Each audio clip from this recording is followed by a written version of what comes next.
ਸਤਨਾਮ ਸ੍ਰੀ ਵਾਹਿਗੁਰੂ ਸਾਹਿਬ ਜੀ।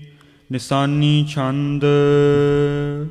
ਜਹਾਂ ਬਿਠਾਈ ਬੈਠਗੀ ਢਿਗ ਪੌਤਰ ਬਿਠਾਏ।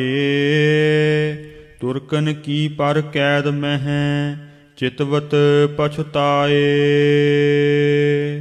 ਜਹਾਂ ਬਿਠਾਈ ਬੈਠਗੀ। ਵਾਹਿਗੁਰੂ ਜੀ ਕਾ ਖਾਲਸਾ ਵਾਹਿਗੁਰੂ ਜੀ ਕੀ ਫਤਿਹ। ਸੱਚੇ ਪਾਤਸ਼ਾਹ ਦੀਨ ਦੁਨੀਆ ਦੇ ਮਾਲਕ, ਜਗ ਦੀ ਜੋਤ, ਪਤਿਤ ਪਾਵਨ, ਖੋਟੀ ਬੁੱਧੀ ਦੇ ਵਿਨਾਸ਼ਕ, ਅੰਮ੍ਰਿਤ ਦੇ ਦਾਤੇ ਧੰਨ ਸਾਹਿਬ ਸ੍ਰੀ ਗੁਰੂ ਗ੍ਰੰਥ ਸਾਹਿਬ ਜੀ ਮਹਾਰਾਜ ਸੱਚੇ ਪਾਤਸ਼ਾਹ ਜੀ ਦੇ ਅਤਿਅੰਤ ਉਪਕਾਰ ਸਦਕਾ ਸਤਸੰਗਤ ਦਾ ਸੁਭਾਗ ਸਮਾਂ ਆਪਾਂ ਨੂੰ ਪ੍ਰਾਪਤ ਹੋਇਆ ਹੈ। ਸੱਚੇ ਪਾਤਸ਼ਾਹ ਜੀ ਦੇ ਪਾਵਨ ਇਤਿਹਾਸ ਦੀ ਪਵਿੱਤਰ ਕਥਾ ਆਓ ਪਿਆਰ ਸ਼ਰਧਾ ਨਾਲ ਸਰਵਣ ਕਰੀਏ। ਧੰਨ ਗੁਰੂ ਗੋਬਿੰਦ ਸਿੰਘ ਸੱਚੇ ਪਾਤਸ਼ਾਹ ਜੀ ਮਹਾਰਾਜ ਗਰੀਬ ਨਵਾਜ ਸਤਿਗੁਰੂ ਜੀ ਰਾਏ ਕੱਲੇ ਦੇ ਕੋਲ ਪਹੁੰਚੇ ਹੈ। ਇਸ ਦਾ ਨੌਕਰ ਨੂਰਾ ਮਾਹੀ ਹਜ਼ੂਰ ਦੇ ਆਗਿਆ ਕਰਨ ਤੋਂ ਸਰਹੰਦ ਤੋਂ ਮਹਾਰਾਜ ਜੀ ਦੇ ਸਾਹਿਬਜ਼ਾਦਿਆਂ ਦੀ ਮਾਤਾ ਕੋਈ ਸਿਪਾਹੀ ਉੱਚੇ ਥਾਂ 'ਤੇ ਚੜ੍ਹਾ ਤੇ ਸਰਹੰਦ ਦਾ ਰਸਤਾ ਵੇਖੇ ਨੂਰਾ ਮਾਹੀ ਆਉਂਦਾ ਹੋਇਆ ਕਿਤੇ ਦਿਖਾਈ ਪੈ ਜਾਵੇ। ਰਾਏ ਕੱਲੇ ਨੇ ਕਿਹਾ, ਮਹਾਰਾਜ ਅੱਜ ਸ਼ਾਮ ਤੱਕ ਤਾਂ ਬੜੀ ਮੁਸ਼ਕਲ ਨਾਲ ਪਹੁੰਚੇਗਾ, ਵਾਪਸ ਕਿਵੇਂ ਆ ਸਕਦਾ ਏ। ਦੂਸਰੀ ਵਾਰ ਸਤਿਗੁਰਾਂ ਜੀ ਨੇ ਦੁਪਹਿਰ ਦੇ ਵਕਤ ਫਿਰ ਕਿਹਾ। ਫਿਰ ਰਾਏ ਕੱਲੇ ਨੇ ਕਿਹਾ, ਮਹਾਰਾਜ ਬੜਾ ਇਹ ਤਾਂ ਲੰਬਾ ਰਸਤਾ ਏ, ਜੇ ਕੋਸ਼ਿਸ਼ ਕਰੇ ਤਾਂ ਕੱਲ੍ਹ ਸ਼ਾਮ ਨੂੰ ਮਸਾਂ ਹੀ ਜਦੋਂ ਦਿਨ ਢਲ ਗਿਆ ਤੇ ਫਿਰ ਆ ਸਕਦਾ ਏ। ਸੱਚੇ ਪਾਤਸ਼ਾਹ ਨੇ ਜਦੋਂ ਦਿਨ ਢਲ ਗਿਆ ਸੀ ਫਿਰ ਆਖਿਆ, ਨੂਰੇ ਮਾਹੀ ਨੂੰ ਵੇਖੋ ਕਿਤੇ ਆਉਂਦਾ ਦਿਸ ਪਵੇ। ਫਿਰ ਰਾਏ ਕੱਲੇ ਨੇ ਜਿਹੜਾ ਸੀ ਆਪਣੇ ਸਿਪਾਹੀਆਂ ਨਾਲ ਗੱਲਬਾਤ ਕੀਤੀ ਕਿ ਸਾਡਾ ਕੀ ਕੱਸਦਾ ਏ, ਸਾਡਾ ਕੀ ਜਾਂਦਾ ਏ। ਗੁਰੂ ਸਾਹਿਬ ਜੀ ਪੂਰਨ ਪੁਰਖ ਨੇ, ਮਾਲਕ ਨੇ, ਜੋ ਚਾਹੁਣ ਕਰ ਸਕਦੇ ਹੈ ਅਤੇ ਸਾਨੂੰ ਬਚਨ ਮੰਨਣਾ ਚਾਹੀਦਾ ਹੈ। ਇੱਕ ਸਿਪਾਹੀ ਨੂੰ ਕਹਿੰਦਾ, ਉੱਚੇ ਰੁੱਖ 'ਤੇ ਚੜ੍ਹ ਕੇ ਵੇਖ ਸਰਹੰਦ ਦਾ ਰਸਤਾ। ਜਦੋਂ ਸਿਪਾਹੀ ਉੱਚਾ ਚੜ੍ਹ ਕੇ ਵੇਖਿਆ, ਹੈਰਾਨ ਹੋ ਗਿਆ, ਸੱਚਮੁੱਚ ਹੀ ਮਾਹੀ ਆਉਂਦਾ ਨਜ਼ਰੀ ਪਿਆ। ਸੱਚੇ ਪਾਤਸ਼ਾਹ ਜੀ ਮਹਾਰਾਜ ਅੱਗੋਂ ਆਂਡੀ ਲੈਣ ਗਏ। ਸਤਿਗੁਰੂ ਜੀ ਆ ਕੇ ਜਦੋਂ ਰੁੱਖ ਦੀ ਮਣ 'ਤੇ ਮਹਾਰਾਜ ਸੱਜ ਬੈਠੇ ਹੈ, ਸਾਰੇ ਬਰਾੜ ਸਿੰਘ, ਹੋਰ ਰਾਏ ਕੱਲੇ ਦੇ ਸਿਪਾਹੀ, ਖੁਦ ਰਾਏ ਕੱਲਾ ਆਪ, ਭਾਈ ਦਇਆ ਸਿੰਘ ਜੀ, ਭਾਈ ਮਾਨ ਸਿੰਘ ਜੀ, ਭਾਈ ਧਰਮ ਸਿੰਘ ਜੀ, ਸਾਰੇ ਬੜੇ ਮਨ ਦੇ ਅੰਦਰ ਬਹੁਤ ਚਾਹਵਾਨ ਨੇ ਕਿ ਕੀ ਖਬਰ ਆਈ ਹੈ ਸਰਹੰਦ ਤੋਂ, ਪਤਾ ਲੱਗੇ। ਜਦੋਂ ਨੂਰਾ ਮਾਹੀ ਸਤਿਗੁਰਾਂ ਜੀ ਦੇ ਸਾਹਮਣੇ ਨਮਸਕਾਰ ਕਰਕੇ ਬੈਠ ਗਿਆ ਏ, ਮਹਾਰਾਜ ਜੀ ਨੇ ਪੁੱਛਿਆ, ਮਾਹੀ ਦੱਸ ਕੀ ਖਬਰ ਲੈ ਆਏ ਸਰਹੰਦ ਤੋਂ। ਜੋ ਕੁਝ ਸਰਹੰਦ ਤੋਂ ਖਬਰ ਲੈ ਕੇ ਆਇਆ ਸੀ, ਇਹ ਮਾਹੀ ਬਹੁਤ ਦਿਲ ਚੀਰਵੀਂ ਇਹ ਖਬਰ ਵੈ, ਇਹਦਾ ਹੌਸਲਾ ਨਹੀਂ ਪੈ ਰਿਹਾ ਮਹਾਰਾਜ ਜੀ ਦੇ ਅੱਗੇ ਇਹ ਸਾਰੀ ਖਬਰ ਦੱਸਣ ਦਾ। ਸਤਿਗੁਰਾਂ ਜੀ ਨੇ ਦੂਸਰੀ ਵਾਰ ਪੁੱਛਿਆ ਤਾਂ ਨੂਰਾ ਮਾਹੀ ਬਰਾਗ ਕਰੀ ਜਾਂਦਾ ਹੈ, ਬੋਲਦਾ ਨਹੀਂ।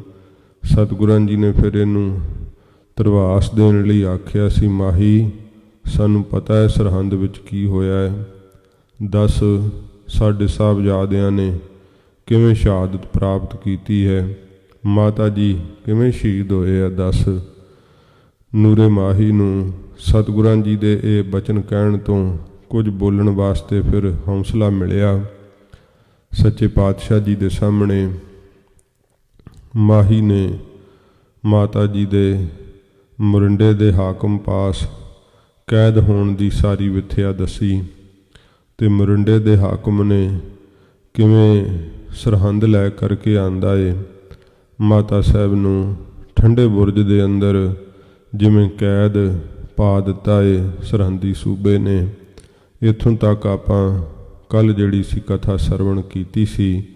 ਅੱਗੇ ਜਿਵੇਂ ਕਥਾ ਆ ਰਹੀ ਹੈ, ਅੱਜ ਦੇ ਦਿਨ ਸਾਹਿਬਜ਼ਾਦਿਆਂ ਦੇ ਸ਼ਹੀਦੀ ਜੋੜ ਮੇਲੇ ਨੂੰ ਕੌਮ ਇਕੱਠੀ ਹੋ ਕਰਕੇ ਫਤਿਹਗੜ੍ਹ ਸਾਹਿਬ ਦੀ ਧਰਤੀ 'ਤੇ ਮਨਾ ਰਹੀ ਹੈ। ਸੱਚੇ ਪਾਤਸ਼ਾਹ ਜੀ ਮਹਾਰਾਜ ਦੇ ਸਾਹਿਬਜ਼ਾਦਿਆਂ ਨੇ ਜਿਸ ਧਰਤੀ ਦੇ ਉੱਤੇ ਕੁਰਬਾਨੀ ਕੀਤੀ ਹੈ, ਕਦੇ ਵਜੀਦ ਖਾਨ ਨੇ ਡਰਾ ਕਰਕੇ ਇਹ ਬੋਲ ਕਹੇ ਸੀ ਕਿ ਤੁਹਾਨੂੰ ਬਹੁਤ ਭੈੜੀ ਮੌਤ ਮੈਂ ਮਾਰਾਂਗਾ, ਤੁਹਾਡੀਆਂ ਬੋਟੀਆਂ ਵੀ ਚੀਲਾਂ ਲੈ ਕਰਕੇ ਆਕਾਸ਼ ਨੂੰ ਉੱਡਣਗੀਆਂ। ਡਰਾਉਣਾ ਚਾਹੁੰਦਾ ਸੀ। ਧੰਨ ਬਾਬਾ ਜ਼ੋਰਾਵਰ ਸਿੰਘ ਸਾਹਿਬ ਆਖਿਆ ਸੀ ਵਜੀਦ ਖਾਨ, ਜਿੰਨੀਆਂ ਸਾਡੇ ਸਰੀਰ ਦੀਆਂ ਬੋਟੀਆਂ ਲੈ ਕਰਕੇ ਚੀਲ ਅਤੇ ਕਾਹਵਾਂ ਉੱਪਰ ਆਕਾਸ਼ ਵਿੱਚ ਜਿੰਨਾ ਉੱਚਾ ਉੱਡਣਗੇ, ਓਡੇ ਵੱਡੇ ਨਿਸ਼ਾਨ ਸਾਹਿਬ ਇੱਥੇ ਸਾਡਾ ਪੰਥ ਸਾਡਾ ਖਾਲਸਾ ਝੁਲਾ ਦੇਵੇਗਾ।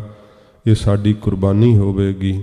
ਇਹੋ ਜਿਹੇ ਬਚਨ ਬਾਬਾ ਜ਼ੋਰਾਵਰ ਸਿੰਘ ਸਾਹਿਬ ਨੇ ਉਸ ਸਮੇਂ ਸਰਹੰਦ ਦੀ ਧਰਤੀ 'ਤੇ ਖਲੋ ਕੇ ਕਹੇ ਸੀ, ਜਦੋਂ ਮੁਗਲਿਆ ਹਕੂਮਤ ਦਾ ਡੰਕਾ ਵੱਜਦਾ ਸੀਗਾ। ਸੱਚੇ ਪਾਤਸ਼ਾਹ ਜੀ ਦੇ ਸਾਹਿਬਜ਼ਾਦੇ ਕਿਵੇਂ ਲਾਸਾਨੀ ਕੁਰਬਾਨੀ ਕਰਦੇ ਹੈ, ਉਹ ਪਵਿੱਤਰ ਇਤਿਹਾਸ ਆ ਰਿਹਾ ਹੈ। ਆਓ ਮਨ ਬਿਰਤੀ ਇਕਾਗਰ ਕਰਕੇ ਪਿਆਰ ਸ਼ਰਧਾ ਨਾਲ ਸਰਵਣ ਕਰੀਏ।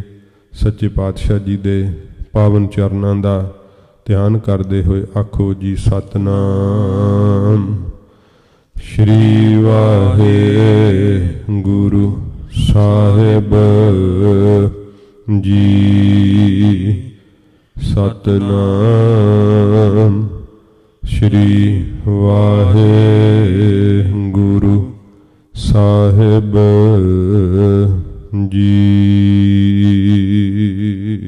ਸਤਨਾਮ ਸ੍ਰੀ ਵਾਹਿਗੁਰੂ ਸਾਹਿਬ ਜੀ। ਜਹਾਂ ਬਿਠਾਈ ਬੈਠ ਗਈ। ਮਾਤਾ ਜੀ ਨੂੰ ਜਿੱਥੇ ਫਿਰ ਕੈਦ ਕੀਤਾ ਠੰਡੇ ਬੁਰਜ ਦੇ ਅੰਦਰ, ਉੱਥੇ ਜਾ ਕਰਕੇ ਬੈਠ ਗਏ ਆ। ਢਿੱਗ ਪੌਤਰ ਬਿਠਾਏ। ਆਪਣੇ ਕੋਲ ਆਪਣੇ ਪੋਤਰਿਆਂ ਨੂੰ ਮਾਤਾ ਜੀ ਨੇ ਬਿਠਾਉਣਾ ਕੀਤਾ।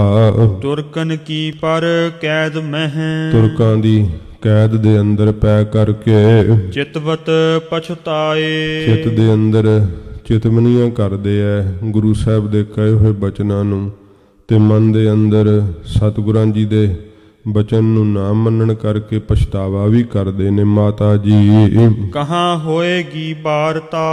ਸੋਚਦੇ ਨੇ ਹੁਣ ਕੀ ਹੋਵੇਗਾ, ਕੀ ਵਾਰਤਾ ਹੋਵੇਗੀ। ਅਰ ਕਹਾਂ ਕਰਾਂਗੇ। ਇਹ ਦੁਸ਼ਮਣ ਨੇ, ਇਹ ਕੀ ਭਰੋਸਾ ਹੈ ਇਹਨਾਂ ਦਾ ਕਿ ਹੁਣ ਸਾਡੇ ਨਾਲ ਕਿਹੋ ਜਿਹਾ ਵਰਤਾਅ ਕਰਨਗੇ। ਮਾਤਾ ਜੀ ਮਨ ਦੇ ਅੰਦਰ ਇਉਂ ਸੋਚ ਕਰਕੇ ਜਿਹੜਾ ਹੈ ਤਿਆਰ ਹੋ ਰਹੇ, ਤੇ ਆਪਣੇ ਪੋਤਰਿਆਂ ਨੂੰ ਕੁਰਬਾਨੀ ਲਈ ਮਾਤਾ ਸਾਹਿਬ ਜੀ ਤਿਆਰ ਕਰਕੇ ਹੌਸਲਾ ਦੇਣਗੇ। ਇਉਂ ਸੋਚਦੇ ਆ ਦੁਸ਼ਮਣ ਨੇ, ਦੁਸ਼ਮਣ ਦੀ ਕੈਦ ਵਿੱਚ ਪੈ ਗਏ ਆ, ਹੁਣ ਇਹ ਸਾਡੇ ਨਾਲ ਕੋਈ ਭਲਾ ਨਹੀਂ ਗੁਜ਼ਾਰਨਗੇ। ਪਰੇ ਬਸੀ ਮਹਿ ਆਨ ਕੈ। ਉਹਨਾਂ ਦੇ ਹੁਣ ਵਸ ਵਿੱਚ ਪੈ ਗਏ ਆ ਕਰਕੇ। ਪਿਖ ਕੋਪ ਧਰੈਂਗੇ। ਦੇਖ ਕੇ ਜਦੋਂ ਇਹਨਾਂ ਨੂੰ ਪਤਾ ਲੱਗਿਆ ਕਿ ਇਸ ਪ੍ਰਕਾਰ ਤੇ ਇਹ ਸਾਨੂੰ ਬਹੁਤਾ ਗੁੱਸੇ ਵਿੱਚ ਆ ਕਰਕੇ ਕਿਸੇ ਵੀ ਤਰੀਕੇ ਦੀ ਕਿਸੇ ਹੱਦ ਤੱਕ ਜਿਹੜੀ ਉਹ ਸਜ਼ਾ ਦੇਣਗੇ। ਸੁਨ ਕੀ ਮਾਨੀ ਸੁਤ ਕੀ ਮਾਨੀ ਬਾਤ ਨਹਿ। ਮਾਤਾ ਜੀ ਸੋਚਦੇ ਐ ਕਿ ਪੁੱਤਰ ਦਾ ਬਚਨ ਜਿਹੜਾ ਅਸੀਂ ਨਹੀਂ ਮੰਨਿਆ, ਭਾਵ ਧੰਨ ਗੁਰੂ ਗੋਬਿੰਦ ਸਿੰਘ ਸੱਚੇ ਪਾਤਸ਼ਾਹ ਜੀ ਦਾ ਬਚਨ ਨਹੀਂ ਅਸੀਂ ਮੰਨਣਾ ਕੀਤਾ, ਤਉ ਅਪਦਾ ਪਾਈ। ਤਾਂ ਕਰਕੇ ਇਹ ਅਪਦਾ ਜਿਹੜੀ ਵਿਪਤਾ ਹੈ ਇਹ ਪਾਉਣਾ ਕੀਤੀ ਹੈ। ਭਏ ਕ੍ਰੋਧ ਕਿਤ ਵਿਛੁਰ ਗਏ। ਤੇ ਕਿਤੇ ਮਹਾਰਾਜ ਸਾਡੇ ਨਾਲ ਗੁੱਸੇ ਹੋ ਕੇ ਕਿਤੇ ਵਿਛੜ ਗਏ ਐ, ਕਿਤੇ ਗੁਰੂ ਸਾਹਿਬ ਜੀ ਸਾਡੇ ਤੋਂ ਗੁੱਸੇ ਹੋ ਕੇ ਸ਼ਾਇਦ ਦੂਰ ਚਲੇ ਗਏ ਐ, ਕਿਉਂਕਿ ਮਹਾਰਾਜ ਜੀ ਨੇ ਉਦੋਂ ਇਹ ਕਿਲੇ ਵਿੱਚ ਬਚਨ ਕਹੇ ਸੀ ਕਿ ਆਪਾਂ ਜਿਹੜਾ ਕਿਲਾ ਨਾ ਛੱਡੀਏ। ਉਹਨਾਂ ਬਚਨਾਂ ਨੂੰ ਮਾਤਾ ਜੀ ਚੇਤੇ ਕਰਦੇ ਹੈ, ਕਿਉਂਕਿ ਸਿੰਘਾਂ ਨੇ ਮਾਤਾ ਜੀ ਨੂੰ ਬਹੁਤ ਜ਼ਿਆਦਾ ਗ੍ਰਸਨਾ ਕੀਤਾ, ਬੇਨਤੀ ਕੀਤੀ, ਤੇ ਮਾਤਾ ਜੀ ਹੀ ਗੁਰੂ ਸਾਹਿਬ ਜੀ ਦੇ ਕੋਲ ਫਿਰ ਇਹ ਬਚਨ ਬੇਨਤੀ ਰੂਪ ਵਿੱਚ ਆਖੇ ਸੀ ਕਿ ਮਹਾਰਾਜ ਹੁਣ ਅਸੀਂ ਕਿਲ੍ਹਾ ਛੱਡ ਜਾਈਏ। ਉਹਨਾਂ ਬਚਨਾਂ ਨੂੰ ਮਾਤਾ ਜੀ ਚੇਤੇ ਕਰਦੇ ਹਨ। ਜਿਨ ਸੁਧ ਨਹਿ ਕਾਈ। ਸੱਚੇ ਪਾਤਸ਼ਾਹ ਜੀ ਦੀ ਹੁਣ ਕੋਈ ਖਬਰ ਨਹੀਂ, ਖਬਰੇ ਮਹਾਰਾਜ ਕਿੱਧਰ ਚਲੇ ਗਏ ਐ, ਇਉਂ ਮਾਤਾ ਜੀ ਆਪਣੇ ਮਨ ਵਿੱਚ ਸੋਚਦੇ ਹਨ। ਰਹਿਤ ਦੁਰਗ ਮਹਿ ਲਰਤ ਜਬ। ਜਦੋਂ ਯੁੱਧ ਹੁੰਦਾ ਸੀਗਾ, ਘੇਰਾ ਪਾਇਆ ਸੀ ਇਹਨਾਂ ਨੇ ਦੁਸ਼ਮਣਾਂ ਨੇ, ਉਦੋਂ ਲੜਦਿਆਂ ਹੋਇਆਂ ਕਿਲੇ ਦੇ ਅੰਦਰ ਹੀ ਰਹਿਣਾ ਚਾਹੀਦਾ ਸੀ। ਇਹ ਗੁਰੂ ਸਾਹਿਬ ਦਾ ਬਚਨ ਸਾਨੂੰ ਮੰਨਣਾ ਚਾਹੀਦਾ ਸੀਗਾ, ਸੁਤ ਕਹਿਤ ਬਚਨਾ। ਕਿਉਂਕਿ ਪੁੱਤਰ ਗੁਰੂ ਗੋਬਿੰਦ ਸਿੰਘ ਸਾਹਿਬ ਜੀ ਇਹ ਬਚਨ ਕਹਿੰਦੇ ਸੀ ਕਿ ਅਸੀਂ ਅੰਦਰ ਹੀ ਰਹੀਏ। ਸਪਤ ਦਿਵਸ ਮਹਿ ਸਕਲ ਸੁਖ। ਕਿ 7 ਦਿਨਾਂ ਵਿੱਚ ਸਾਰੇ ਹੀ ਸੁਖ ਹੋ ਜਾਣਗੇ। ਹਮ ਕੀਏ ਨਾ ਅਮੰਨਾ। ਤੇ ਅਸੀਂ ਮਹਾਰਾਜ ਦਾ ਬਚਨ ਨਹੀਂ ਮੰਨਿਆ। ਬਚਨ ਜਿਹੜਾ ਹੈ ਉਹ ਸਤਿਗੁਰੂ ਜੀ ਦਾ ਨਹੀਂ ਮੰਨਣਾ ਕੀਤਾ। ਮਹਾਰਾਜ ਜੀ ਪਹਿਲਾਂ 7 ਦਿਨ ਕਹੇ ਸੀ, ਫਿਰ ਮਹਾਰਾਜ ਜੀ ਨੇ 3 ਦਿਨ ਵੀ ਆਖੇ, ਫਿਰ 3 ਪਹਿਰ ਵੀ ਆਖੇ, 3 ਘੜੀਆਂ ਵੀ ਆਖੀਆਂ। ਤੇ ਉਦੋਂ ਖਾਲਸਾ ਜਿਹੜਾ ਸੀ ਉਹ ਹੱਥ ਜੋੜ ਕੇ ਹੀ ਬੇਨਤੀ ਕਰੀ ਗਿਆ ਕਿ ਮਹਾਰਾਜ ਸਾਨੂੰ ਆਪ ਕਿਰਪਾ ਕਰੋ, ਹੁਣ ਕਿਲ੍ਹਾ ਛੱਡ ਚੱਲੀਏ। ਸੱਚੇ ਪਾਤਸ਼ਾਹ ਜੀ ਮਹਾਰਾਜ ਨੇ ਆਖਿਆ, ਚੰਗਾ ਖਾਲਸਾ ਜੀ, ਜਿਵੇਂ ਤੁਹਾਡਾ ਖੁਸ਼ਾ ਏ, ਅਕਾਲ ਪੁਰਖ ਦੀ ਜਿਵੇਂ ਰਜਾ ਏ, ਕਹਿ ਕੇ ਸਤਿਗੁਰਾਂ ਜੀ ਨੇ ਫਿਰ ਕਿਲ੍ਹਾ ਜਿਹੜਾ ਸੀ ਸਤਿਗੁਰਾਂ ਜੀ ਨੇ ਛੱਡਿਆ ਸੀਗਾ। ਮਾਤਾ ਜੀ ਉਹਨਾਂ ਬਚਨਾਂ ਨੂੰ ਚੇਤੇ ਕਰਦੇ ਆ। ਆਪ ਵਿਛੁਰੇ ਕਿਤੋਂ। ਹੁਣ ਆਪ ਸਤਿਗੁਰੂ ਜੀ ਖਬਰੇ ਕਿੱਧਰ ਨੂੰ ਵਿਛੜ ਗਏ ਆ। ਸਭ ਜਿਹੜਾ ਪਰਿਵਾਰ ਉਹ ਖੇਰੂ ਖੇਰੂ ਹੋ ਗਿਆ ਏ। ਸਗਰੇ ਪਰਿਵਾਰਾ। ਸਾਰਾ ਹੀ ਪਰਿਵਾਰ, ਕੋਈ ਪਤਾ ਨਹੀਂ ਕੌਣ ਕਿੱਥੇ, ਇੱਕ ਦੂਸਰੇ ਦੀ ਕਿਸੇ ਨੂੰ ਕੋਈ ਖਬਰ ਨਹੀਂ ਹੈ। ਕਹਾਂ ਹੋਏ ਹੈ ਸ੍ਰੀ ਗੁਰੂ। ਸਤਿਗੁਰੂ ਜੀ ਸ੍ਰੀ ਗੁਰੂ ਗੋਬਿੰਦ ਸਿੰਘ ਸਾਹਿਬ ਜੀ ਮਹਾਰਾਜ ਆਪ ਖਬਰੇ ਕਿੱਥੇ ਹੋਣਗੇ। ਲੈ ਸਵਾਸ ਉਦਾਰਾ। ਇਉਂ ਮਾਤਾ ਜੀ ਸੋਚ ਕਰਕੇ ਇਸ ਸਾਰੇ ਵਰਤੇ ਹੋਏ ਘਟਨਾਕ੍ਰਮ ਨੂੰ ਜਿਹੜਾ ਹੈ ਉਹ ਲੰਬਾ ਸਵਾਸ ਲੈਂਦੇ ਆ। ਹਿਰਦੇ ਬਸੂਰਤ ਮਾਤ ਬਹੁ। ਮਾਤਾ ਜੀ ਉਹ ਹਿਰਦੇ ਵਿੱਚ ਜਿਹੜਾ ਹੈ ਚੇਤੇ ਕਰਕੇ ਕਿ ਬਚਨ ਕਿਉਂ ਨਾ ਮੰਨਿਆ ਤੇ ਝੋਰਾ ਲੱਗਦਾ ਏ। ਲੈ ਪੌਤਰਨ ਅੰਕਾ। ਆਪਣੇ ਪੋਤਰਿਆਂ ਨੂੰ ਆਪਣੇ ਗੋਦੀ ਵਿੱਚ ਲੈ ਕਰਕੇ ਬਾਰ ਬਿਲੋਚਨ ਤੇ ਮੁਚਿਤ। ਤੇ ਕਈ ਵਾਰ ਇਉਂ ਬਚਨ ਚੇਤੇ ਕਰਕੇ ਮਾਤਾ ਸਾਹਿਬ ਜੀ ਬਰਾਗ ਵਿੱਚ ਆ ਜਾਂਦੇ ਆ। ਲਹਿ ਰਿਪਨ ਅਤੰਕਾ। ਤੇ ਦੁਸ਼ਮਣਾਂ ਵੱਲੋਂ ਬਹੁਤ ਮਾਤਾ ਜੀ ਸਤਰਕ ਹਨ ਕਿਉਂਕਿ ਹਾਨੀ ਦੁਸ਼ਮਣ ਖਬਰੇ ਕਿਸ ਤਰ੍ਹਾਂ ਦਾ ਇਹ ਵਿਵਹਾਰ ਕਰਨਗੇ। ਪੁਰ ਮਹਿ ਘਰ ਘਰ ਵਾਰਤਾ।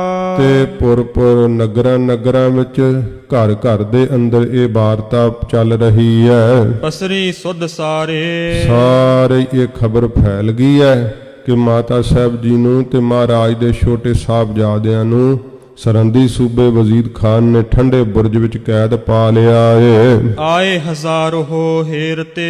ਹਜ਼ਾਰਾਂ ਲੋਕ ਉਦੋਂ ਵੇਖਣ ਵਾਸਤੇ ਆਏ ਸੀ ਜਦੋਂ ਮਾਤਾ ਜੀ ਦਾ ਰਥ ਆ ਕਰਕੇ ਰੁਕਿਆ ਸੀਗਾ। ਕਰ ਹਾਹਾਕਾਰੇ। ਹਾਹਾਕਾਰ ਕੀਤੀ ਸੀ ਸੰਸਾਰ ਦੇ ਲੋਕਾਂ ਨੇ ਕਿ ਬਹੁਤ ਭਾਰੀ ਜ਼ੁਲਮ ਹੈ। ਦੋਹਰਾ ਖਾਨ ਵਜ਼ੀਦਾ ਨਿਕਸ ਕੈ। ਜਦੋਂ ਫਿਰ ਹੁਣ ਇਹ ਰਾਤ ਦਾ ਸਮਾਂ ਹੈ ਤੇ ਠੰਡੇ ਬੁਰਜ ਦੇ ਅੰਦਰ ਪੋਹ ਦੀ ਇਹੋ ਜੀ ਕੜਕਦੀ ਸਰਦੀ ਤੇ ਕੋਈ ਵਸਤਰ ਨਹੀਂ ਓਢਣ ਨੂੰ ਦਿੱਤਾ ਗਿਆ ਤੇ ਖਾਣ ਨੂੰ ਕੋਈ ਭੋਜਨ ਨਹੀਂ, ਪੀਣ ਨੂੰ ਪਾਣੀ ਤੱਕ ਨਹੀਂ। ਇਸ ਪ੍ਰਕਾਰ ਦੀ ਸਜ਼ਾ ਵਜੀਦੇ ਨੇ ਹੁਕਮ ਕੀਤਾ ਕਿ ਸਖਤਾਈ ਕੀਤੀ ਜਾਵੇ। ਜਦੋਂ ਅਦੇ ਰਾਤ ਮਧਿਆਨ ਵਿੱਚ ਨਹੀਂ ਸੀ ਆਈ, ਮੋਤੀ ਰਾਮ ਮਹਿਰਾ ਸੱਚੇ ਪਾਤਸ਼ਾਹ ਜੀ ਮਹਾਰਾਜ ਦੇ ਪਿਆਰੇ ਸਿੱਖ ਆਪਣੇ ਘਰ ਵਿੱਚ ਤੇ ਸਮੇਂ ਬਹੁਤ ਜ਼ਿਆਦਾ ਮਨ ਦੇ ਅੰਦਰ ਉਤਰਾਅ ਚੜ੍ਹਾਅ ਆਉਂਦੇ ਐ। ਕਦੀ ਆਪਣੀ ਘਰਵਾਲੀ ਨਾਲ ਗੱਲਾਂ ਕਰਦੇ ਐ ਕਿ ਸਾਡੀ ਸਿੱਖੀ ਨੂੰ ਤਰਕਾਰ ਹੈ, ਗੁਰੂ ਗੋਬਿੰਦ ਸਿੰਘ ਸੱਚੇ ਪਾਤਸ਼ਾਹ ਦੇ ਸਾਹਿਬਜ਼ਾਦੇ ਇੱਥੇ ਹੋਣ ਤੇ ਅਸੀਂ ਆਪਣੇ ਘਰਾਂ ਵਿੱਚ ਕਿਵੇਂ ਸੁੱਖ ਦੇ ਵਿਛਾਉਣਿਆਂ ਦੇ ਉੱਤੇ ਆਰਾਮ ਕਰ ਰਹੇ ਹਾਂ। ਉਹ ਵੀ ਕਿਸੇ ਨੇ ਕੁਝ ਲੰਗਰ ਪਾਣੀ ਨਾ ਛਕਾਇਆ ਹੋਵੇ, ਕਦੇ ਕੋਈ ਕਿਸੇ ਸਤਿਕਾਰ ਨਹੀਂ ਕੀਤਾ ਜਾ ਕਰਕੇ, ਤੇ ਸਾਡੇ ਸਿੱਖ ਹੋਣ ਨੂੰ ਤਾਂ ਤਰਕਾਰ ਹੀ ਆ ਨਾ। ਫਿਰ ਇਉਂ ਰਿਹਾ ਨਹੀਂ ਗਿਆ ਭਾਈ ਮੋਤੀ ਰਾਮ ਮਹਿਰੇ ਕੋਲੋਂ। ਉਹਨੇ ਫਿਰ ਜਿਹੜਾ ਸੀ ਨਾ ਦੁੱਧ ਗਰਮ ਕਰਕੇ ਤੇ ਆਪਣੀ ਘਰਵਾਲੀ ਨਾਲ ਜਿਵੇਂ ਸਲਾਹ ਪਕਾ ਕਰਕੇ ਜਿਹੜੇ ਕੋਈ ਘਰ ਵਿੱਚ ਗਹਿਣੇ ਆਦਿਕ ਸੀਗੇ ਉਹ ਜਾ ਕਰਕੇ ਤੇ ਸਮੇਂ ਜਿਹੜਾ ਉੱਥੇ ਕੋਤਵਾਲ ਸੀਗਾ ਪਹਿਰੇ ਦੇ ਉੱਤੇ, ਉਹਨੂੰ ਲਾਲਚ ਦੇ ਕਰਕੇ ਮੋਤੀ ਰਾਮ ਮਹਿਰੇ ਨੇ ਸੰਨ ਲਾ ਲਈ ਤੇ ਬੁਰਜ ਵਿੱਚ ਜਾ ਚੜ੍ਹਿਆ। ਠੰਡੇ ਬੁਰਜ ਵਿੱਚ ਮਾਤਾ ਸਾਹਿਬ ਜੀ ਨੂੰ ਨਮਸਕਾਰ ਕੀਤੀ। ਉਹਦੀ ਇਹ ਸ਼ਰਧਾ ਵੇਖ ਕੇ, ਉਹਦਾ ਪ੍ਰੇਮ ਵੇਖ ਕਰਕੇ ਮਾਤਾ ਗੁਜਰ ਕੌਰ ਜੀ ਨੇ ਸਤਿਗੁਰਾਂ ਜੀ ਦੇ ਸਾਹਿਬਜ਼ਾਦੇ ਬਾਬਾ ਜੋਰਾਵਰ ਸਿੰਘ ਸਾਹਿਬ, ਬਾਬਾ ਫਤਿਹ ਸਿੰਘ ਸਾਹਿਬ ਦੁੱਧ ਛਕਿਆ। ਇਹ ਪਹਿਲੀ ਰਾਤ ਜਿਹੜੀ ਹੈ ਦੁੱਧ ਛਕਾਉਣ ਦੀ ਸੇਵਾ ਮੋਤੀ ਰਾਮ ਮਹਿਰੇ ਨੇ ਕੀਤੀ ਹੈ। ਤੇ ਇਸ ਤਰ੍ਹਾਂ ਫਿਰ ਜਿਵੇਂ ਜਿਵੇਂ ਰਾਤ ਲੰਘੀ ਹੈ, ਮਾਤਾ ਸਾਹਿਬ ਜੀ ਨੇ ਵੱਡਿਆਂ ਸਤਿਗੁਰਾਂ ਜੀ ਦਾ ਇਤਿਹਾਸ ਆਪਣੇ ਪੋਤਰਿਆਂ ਨੂੰ ਸੁਣਾਇਆ, ਕਿਉਂਕਿ ਮਾਤਾ ਜੀ ਜਾਣਦੇ ਆ ਕਿ ਦੁਸ਼ਮਣ ਖਬਰੇ ਕਿਸ ਤਰ੍ਹਾਂ ਦਾ ਵਿਵਹਾਰ ਕਰੇ। ਤੇ ਸਮੇਂ ਜਦੋਂ ਅਗਲਾ ਦਿਨ ਹੁਣ ਚੜ੍ਹਦਾ ਹੈ, ਵਜੀਦ ਖਾਨ ਕਿਵੇਂ ਕਚਹਿਰੀ ਲਾ ਕਰਕੇ ਮਹਾਰਾਜ ਦੇ ਸਾਹਿਬਜ਼ਾਦਿਆਂ ਨੂੰ ਕਚਹਿਰੀ ਵਿੱਚ ਬੁਲਾਉਂਦਾ ਏ, ਉਹ ਇਤਿਹਾਸ ਆਪ ਸੁਣੋ। ਖਾਨ ਵਜੀਦਾ ਨਿਕਸ ਕੈ, ਜਦੋਂ ਵਜੀਦ ਖਾਨ ਆਪਣੇ ਮਹਿਲਾਂ ਵਿੱਚੋਂ ਨਿਕਲ ਕਰਕੇ ਆਇਓ ਸਭਾ ਸਥਾਨ, ਜਿੱਥੇ ਸਭਾ ਲੱਗਦੀ ਆ ਉੱਥੇ ਆ ਗਿਆ ਸਭਾ ਅਸਥਾਨ ਵਿੱਚ। ਬ੍ਰਿੰਦ ਚਮੂਪਤ ਮਿਲ ਗਏ, ਬਹੁਤ ਸੈਨਾਪਤੀ ਉੱਥੇ ਇਕੱਠੇ ਹੋਏ ਨੇ, ਬੜੇ ਸੂਬੇਦਾਰ ਇਹਨੇ ਬੁਲਾਏ ਹਨ। ਬੈਠੇ ਮੇਲ ਮਹਾਨ, ਬੈਠ ਗਏ ਕਚਹਿਰੀ ਲਾ ਕਰਕੇ, ਬੜਾ ਭਾਰੀ ਮੇਲ ਹੈ, ਭਾਵ ਬੜੇ ਲੋਕ ਇਕੱਠੇ ਨੇ ਕਚਹਿਰੀ ਦੇ ਅੰਦਰ। ਚੌਪਈ ਸੁਨ ਪ੍ਰਭ ਮਾਹੀ ਕਰਹਿ ਬਤਾਵਨ, ਮਾਹੀ ਕਹਿੰਦਾ ਹੈ ਪ੍ਰਭੂ ਸਰੂਪ ਧੰਨ ਗੁਰੂ ਗੋਬਿੰਦ ਸਿੰਘ ਸਾਹਿਬ ਜੀ ਮਹਾਰਾਜ ਸੁਣੋ। ਇਉਂ ਮਹਾਰਾਜ ਨੂੰ ਦੱਸਦਾ ਹੈ ਮਾਹੀ ਕੱਲੇ ਰਾਏ ਕੱਲੇ ਦੇ ਉਸ ਜਿਹੜਾ ਹੈ ਰਿਆਸਤ ਦੇ ਅੰਦਰ ਲੰਮੇ ਨਗਰ ਵਿੱਚ। ਇੱਕ ਸਿੱਖ ਮੋਹ ਕਹੋ ਕੀਨ ਸੁਨਾਵਨ, ਤੇ ਇਹ ਕਹਿੰਦਾ ਮਹਾਰਾਜ ਜਿੱਥੋਂ ਮੈਂ ਆਪਣੇ ਘਰੋਂ ਭੈਣ ਨੂਰੀ ਕੋਲੋਂ ਸਾਰੀ ਖਬਰ ਲਈ ਹੈ, ਮੈਨੂੰ ਮਹਾਰਾਜ ਉੱਥੇ ਸਰਹੰਦ ਵਿੱਚ ਇੱਕ ਸਿੱਖ ਨੇ ਵੀ ਪੂਰੀ ਤਸਦੀਕ ਕੀਤੀ, ਮੈਂ ਸੁਣ ਕੇ ਆਇਆ ਹਾਂ। ਜਥਾ ਜੋਗ ਮੈਂ ਬੂਝ ਪ੍ਰਤੰਤਾ, ਜਿਸ ਤਰ੍ਹਾਂ ਯੋਗ ਸੀ ਮਹਾਰਾਜ ਮੈਂ ਸਾਰਾ ਬਰਤਾਂਤ ਪੁੱਛਣਾ ਕੀਤਾ। ਸੋ ਤੁਮ ਪਾਸ ਭਨੋ ਭਗਵੰਤਾ, हे ਭਗਵੰਤ ਸਰੂਪ ਸਤਿਗੁਰੂ ਜੀ ਆਪ ਜੀ ਦੇ ਪਾਸ ਮੈਂ ਉਹ ਕਹਿੰਦਾ ਹਾਂ। ਮੁਗਲ ਪਠਾਨ ਦੀਵਾਨ ਮਹਾਨਾ, ਮਹਾਰਾਜ ਜਿਹੜਾ ਮੁਗਲ ਹਨ ਪਠਾਨ, ਇਹਨਾਂ ਦਾ ਵੱਡਾ ਜੋ ਇਸ ਪ੍ਰਕਾਰ ਦੀਵਾਨ। ਆਨ ਥਿਰੇ ਜਹ ਸਭਾ ਸਥਾਨਾ, ਉਹ ਲੱਗ ਗਿਆ ਦੀਵਾਨ ਜਿੱਥੇ ਸਭਾ ਦਾ ਥਾਂ ਸੀ, ਕਚਹਿਰੀ ਵਾਲਾ ਥਾਂ ਸੀ। ਸਾਰੇ ਮੁਗਲ ਪਠਾਨ ਉੱਥੇ ਆ ਕਰਕੇ ਇਕੱਠੇ ਹੋ ਗਏ। ਦੂਰ ਦੂਰ ਲੱਗ ਗਿਰਦ ਸਿਰੰਦ, ਦੂਰ ਦੂਰ ਤੱਕ ਸਰਹੰਦ ਦੇ ਇਰਦ ਗਿਰਦ ਹੋਤੇ ਤਹਾਂ ਮਿਲ ਬੈਠੇ ਬ੍ਰਿੰਦ, ਜਿੰਨੇ ਵੀ ਸਨ ਉਥੋਂ ਦੇ ਆਲੇ ਦੁਆਲੇ ਦੇ ਇਰਦ ਗਿਰਦ ਦੇ ਉਹ ਸਾਰੇ ਕਚਹਿਰੀ ਵਿੱਚ ਉਸ ਦਿਨ ਇਕੱਠੇ ਹੋਏ। ਵਜੀਦੇ ਨੇ ਸਭ ਨੂੰ ਬੁਲਾਉਣਾ ਕੀਤਾ। ਮਹਾਰਾਜ ਦੇ ਸਾਹਿਬਜ਼ਾਦਿਆਂ ਨੂੰ ਕਚਹਿਰੀ ਵਿੱਚ ਜੂ ਲੈ ਕੇ ਆਉਣਾ ਸੀ, ਇਸ ਕਰਕੇ ਸਭ ਨੂੰ ਹੀ ਉਸਨੇ ਬੁਲਾਉਣਾ ਕੀਤਾ। ਹਿੰਦੂ ਖੱਤਰੀ ਬਨਕ ਕਤੇਕ, ਤੇ ਕਿੰਦੇਕ ਜਿਹੜੇ ਸਰਹੰਦ ਦੀ ਪ੍ਰਜਾ ਹੈ, ਸਰਹੰਦ ਦੇ ਵਾਸੀ ਲੋਕ, ਕਿੰਨੇ ਕੁ ਹਿੰਦੂ ਵੀ ਆਏ ਚੱਲ ਕੇ ਵੇਖਣ ਨੂੰ, ਤੇ ਕਿੰਨੇ ਕੁ ਖੱਤਰੀ ਆਏ, ਕਿੰਨੇ ਕੁ ਬਾਣੀਏ ਆਏ ਚੱਲ ਕਰਕੇ ਵੇਖਣ ਵਾਸਤੇ। ਪੁਰਜਨ ਦੇਖਣ ਹੇਤ ਅਨੇਕ, ਤੇ ਪੁਰਜਨ ਜਿਹੜੇ ਨਗਰ ਨਿਵਾਸੀ ਲੋਕ ਹੈ ਵੇਖਣ ਵਾਸਤੇ ਕਿ ਗੁਰੂ ਸਾਹਿਬ ਜੀ ਦੇ ਸਾਹਿਬਜ਼ਾਦਿਆਂ ਨਾਲ ਕਿਹੋ ਜੀ ਜਿਹੜੀ ਹੈ ਵਿਵਹਾਰ ਕਿਹੋ ਜਿਹਾ ਕਰਦੇ ਐ। ਇਹ ਸਾਰੇ ਲੋਕ ਇਕੱਠੇ ਹੋ ਕਰਕੇ ਆਏ ਐ। ਜਿਹੜੇ ਨੇਕ ਪੁਰਸ਼ ਵੈ ਉਹ ਜਾਣਦੇ ਆ ਕਿ ਵਜ਼ੀਦਾ ਦੁਸ਼ਟ ਵੈ, ਨੀਚ ਵੈ, ਇਹਦਾ ਜਿਹੜਾ ਹੈ ਕੋਈ ਇਹਦੇ ਕੋਲੋਂ ਨਿਆਂ ਦੀ ਆਸ ਨਹੀਂ। ਸਤਿਗੁਰਾਂ ਜੀ ਦੇ ਸਾਹਿਬਜ਼ਾਦਿਆਂ ਦੀ ਉਮਰ ਛੋਟੀ, ਉਹਨਾਂ ਨੂੰ ਕਿਉਂ ਪਕੜਿਆ ਹੈ? ਉਹਨਾਂ ਨੂੰ ਗ੍ਰਿਫਤਾਰ ਕਰਨਾ ਹੀ ਜ਼ੁਲਮ ਹੈ। ਜਿਹੜਾ ਫਿਰ ਗ੍ਰਿਫਤਾਰ ਕਰਕੇ ਉਹਨਾਂ ਤੇ ਤਕੜਾਈ ਕੀਤੀ ਗਈ ਹੈ, ਖਾਣ ਨੂੰ ਭੋਜਨ ਨਹੀਂ ਦਿੱਤਾ ਗਿਆ, ਕੋਈ ਓਢਣ ਨੂੰ ਵਸਤਰ ਨਹੀਂ ਦਿੱਤਾ ਗਿਆ, ਇਹੋ ਜੀ ਠੰਡ ਦੀ ਰੁੱਤ ਵਿੱਚ ਠੰਡੇ ਬੁਰਜ ਵਿੱਚ ਕੈਦ ਕੀਤਾ ਹੋਇਆ। ਚੰਗੇ ਜਿਹੜੇ ਅੱਲਾ ਦੇ ਪ੍ਰੇਮੀ ਮੁਸਲਮਾਨ ਵੀ ਹਨ, ਉਹ ਵੀ ਕਹਿੰਦੇ ਆ ਕਿ ਵਜ਼ੀਦ ਖਾਨ ਇਸਲਾਮ ਨੂੰ ਹੀ ਨਸ਼ਟ ਕਰ ਦੇਗਾ, ਇਹੋ ਜਿਹਾ ਕੁਕਰਮ ਪਾਪ ਜਿਹੜਾ ਇਹ ਕਮਾ ਰਿਹਾ ਹੈ। ਇਸ ਤਰ੍ਹਾਂ ਜਿਹੜੇ ਆ ਸਿਆਣੇ ਲੋਕ ਉਹ ਸਮਝਦੇ ਵਿਚਾਰਦੇ ਹਨ। ਭਈ ਸਭਾ ਮਹਿ ਭੀੜ ਵਿਸਾਲਾ, ਬਹੁਤ ਭਾਰੀ ਭੀੜ ਹੋ ਗਈ ਇਸ ਕਚਹਿਰੀ ਦੇ ਅੰਦਰ। ਬੈਠੇ ਜਾਲ ਖਰੇ ਨਰ ਜਾਲਾ, ਤੇ ਬਹੁਤ ਜ਼ਿਆਦੇ ਲੋਕ ਬੈਠੇ ਵੀ ਐ ਤੇ ਜਦੋਂ ਬੈਠਣ ਨੂੰ ਥਾਂ ਨਹੀਂ ਤੇ ਬਹੁਤ ਜ਼ਿਆਦੇ ਲੋਕ ਖੜੇ ਵੀ ਐ, ਬਹੁਤ ਭਾਰੀ ਕਚਹਿਰੀ ਭਰ ਗਈ ਐ ਚਾਰ ਚਫੇਰੇ।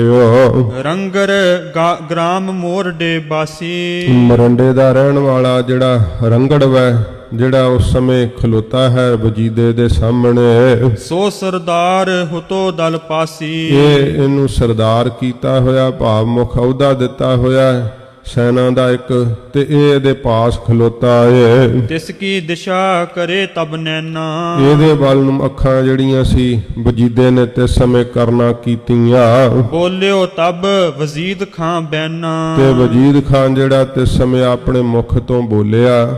ਕਈ ਇਤਿਹਾਸਕਾਰਾਂ ਨੇ ਇਹਦੇ ਸਰੀਰ ਦਾ ਆਕਾਰ ਲਿਖਿਆ, ਕਹਿੰਦੇ ਦਾ ਕੱਦ ਮਸਾਂ ਹੀ ਕਿਤੇ 4.5 ਫੁੱਟ ਦੇ ਕਰੀਬ ਸੀਗਾ, ਤੇ ਰੰਗ ਅਤ ਕਾਲਾ ਸੀ, ਅੱਖਾਂ ਵਿੱਚ ਨੂੰ ਵੜੀਆਂ ਹੋਈਆਂ ਸੀ, ਇਹੋ ਜਿਹਾ ਕਰੂਪ ਸੀਗਾ ਇਹ ਦੁਸ਼ਟ ਵਜੀਦ ਖਾਨ। ਤੇ ਸਮੇਂ ਨੇ ਅੱਖਾਂ ਆਪਣੀਆਂ ਜਦੋਂ ਕੀਤੀਆਂ ਹਨ ਉਸ ਰੰਗੜ ਵੱਲ ਨੂੰ, ਮਰੰਡੇ ਦਾ ਜੋ ਵਾਸੀ ਹੈ। ਬੋਲਿਓ ਤਬ ਵਜ਼ੀਦ ਖਾਂ ਬੈਨਾ, ਵਜੀਦ ਖਾਂ ਤੇ ਸਮੇਂ ਆਪਣੇ ਮੂੰਹ ਤੋਂ ਬੋਲਿਆ, ਪੁੱਤਰ ਗੁਰੂ ਕੇ ਜਹਾਂ ਬਿਠਾਏ, ਕਿ ਜਿੱਥੇ ਗੁਰੂ ਸਾਹਿਬ ਦੇ ਪੁੱਤਰਾਂ ਨੂੰ ਕੈਦ ਪਾਇਆ ਏ, ਤਹਤੇ ਲੈ ਆਵਹੋ ਇਸ ਥਾਂਏ, ਤਿਸ ਥਾਂ ਤੋਂ ਗੁਰੂ ਜੀ ਦੇ ਪੁੱਤਰਾਂ ਨੂੰ ਇਸ ਥਾਂ ਤੇ ਲੈ ਕੇ ਆਉਣਾ ਕਰੋ। ਸਾਦਰ ਮ੍ਰਿਦੁਲ ਬਾਕ ਕਹਿ ਕਰ ਨੀਤੀ ਵਰਤਦਾ ਹੋਇਆ ਕਹਿੰਦਾ ਹੈ ਬੜੇ ਸਤਿਕਾਰ ਨਾਲ ਲੈ ਕੇ ਆਉਣਾ, ਤੇ ਕੋਮਲ ਮਿੱਠੇ ਬੋਲ ਕਹਿ ਕਰਕੇ ਲੈ ਕੇ ਆਉਣਾ।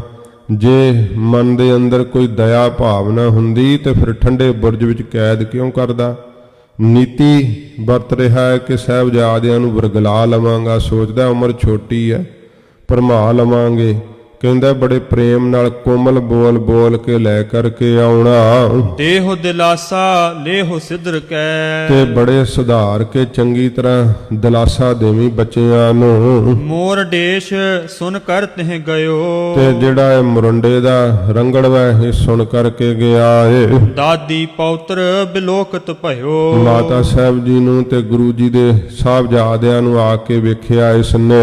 ਨਿਕਟ ਪਹੁੰਚ ਬੋਲਿਓ ਸੁਨ ਮਾਈ, ਸੁਣ ਕਰ ਜਦੋਂ ਇਸ ਪ੍ਰਕਾਰ ਨੇੜੇ ਪਹੁੰਚਿਆ ਤੇ ਮਾਤਾ ਜੀ ਨੂੰ ਕਹਿਣ ਲੱਗਾ ਕਿ ਸੁਣਨਾ ਕਰੋ ਮੇਰੀ ਗੱਲ ਨੂੰ ਧਿਆਨ ਦੇ ਨਾਲ। ਸਭਾ ਨਵਾਬ ਲੋਕ ਸਮੁਦਾਈ, ਕਿ ਨਵਾਬ ਦੀ ਸਭਾ ਦੇ ਵਿੱਚ ਬਹੁਤ ਸਾਰੇ ਲੋਕ ਇਕੱਠੇ ਹੋਏ ਆ, ਕਚਹਿਰੀ ਲੱਗ ਗਈ ਹੈ। ਤਿੰਨ ਸਭਹੂਨ ਹੇਰ ਬੇਕਾਰਨ, ਤਿੰਨਾਂ ਸਾਰਿਆਂ ਨੇ ਗੁਰੂ ਜੀ ਦੇ ਸਾਹਿਬਜ਼ਾਦਿਆਂ ਨੂੰ ਵੇਖਣ ਵਾਸਤੇ ਗੁਰ ਸੁਤ ਦੋਨੋਂ ਕਰੇ ਹਕਾਰਨ, ਗੁਰੂ ਜੀ ਦੇ ਦੋਵੇਂ ਪੁੱਤਰ ਜਿਹੜੇ ਆ ਉਹ ਬੁਲਾਉਣਾ ਕੀਤੇ ਆ।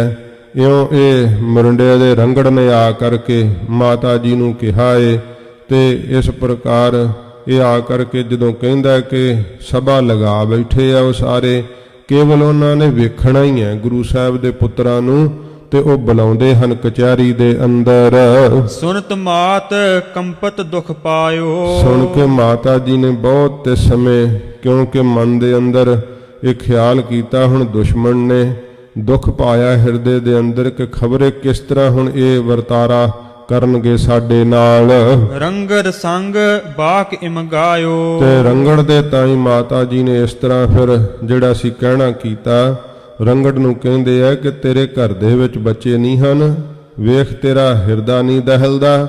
ਉਹ ਇਸ ਪ੍ਰਕਾਰ ਜਿਹੜਾ ਮਾਤਾ ਜੀ ਨੂੰ ਕੋਲੋਂ ਇਧਰੋਂ ਬੱਚਿਆਂ ਨੂੰ ਲੈਣ ਵਾਸਤੇ ਆਇਆ, ਉਧਰ ਸਭਾ ਕਚਹਿਰੀ ਦੇ ਅੰਦਰ ਕੀ ਹੋ ਰਿਹਾ ਏ। ਸੁੱਚਾ ਆਨੰਦ ਖੱਤਰੀ ਇੱਕ ਨੀਚ, ਇੱਕ ਖੱਤਰੀ ਹੈ ਜਾਤ ਦਾ ਨਾ ਉਹਦਾ ਸੁੱਚਾ ਆਨੰਦ ਹੈ, ਪਰ ਖਾਲਸੇ ਨੇ ਉਹਨੂੰ ਸੁੱਚਾ ਆਨੰਦ ਨਹੀਂ ਆਖਿਆ ਕਦੇ ਵੀ।